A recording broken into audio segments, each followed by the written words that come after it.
Sadhguru, we're here in Davos at a time when in India there's a big chatter about what's happening at the Gyanvapi Mosque, where there are two different kinds of contestations. One by the Hindu petitioners who are saying that this was originally a temple which was raised by Mughal Emperor Aurangzeb, and the other led by Asuddin Owaisi and many others who feel that because of the existence of the places of worship Act 1991, the status of the Gyanvapi mosques should stay as it is. I'm very curious to know, as somebody who looks closely at society, how you think this very contentious issue should be looked at and addressed. See, I've been on the road, particularly on a two-wheeler, and I must tell you, till now I've covered 25 nations, 26 nations now. 26 nations and 63 days on the motorcycle, and I have done the 467 events along the way. So it's been a breathless schedule. I really completely unaware of what's happening in the Indian news. I think I shouldn't make a comment without knowing the full nature of what is happening there.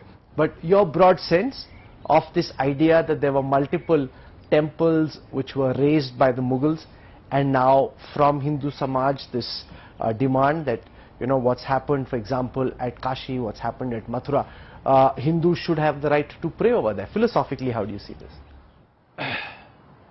See, thousands of temples were razed to ground during invasions. Well, we couldn't protect them then.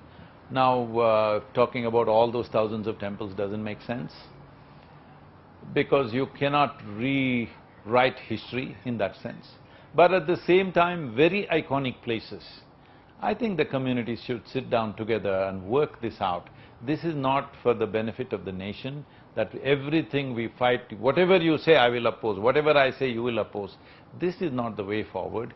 Some very iconic places, I think for once we should sit down and say, okay, these 2-3 sites, let's settle this.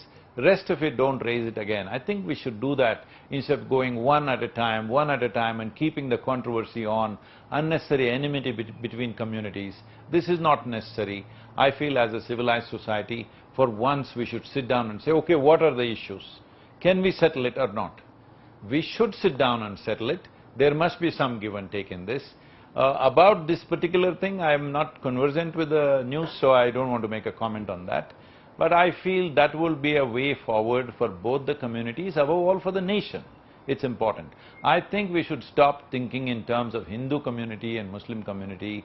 Right now, India is at a juncture where if we do the right things, we could be a significant nation in the world in terms of economy, in terms of political power, in every way. Nation could become a very significant force in the world. I don't think we should squander this, going on making everything into a big dispute. I know local politics, people will try to play for their advantage. I would beseech people and the news agencies and media houses not to make this controversial. Just make sure that we go towards a solution once for all, rather than raking it up every few years.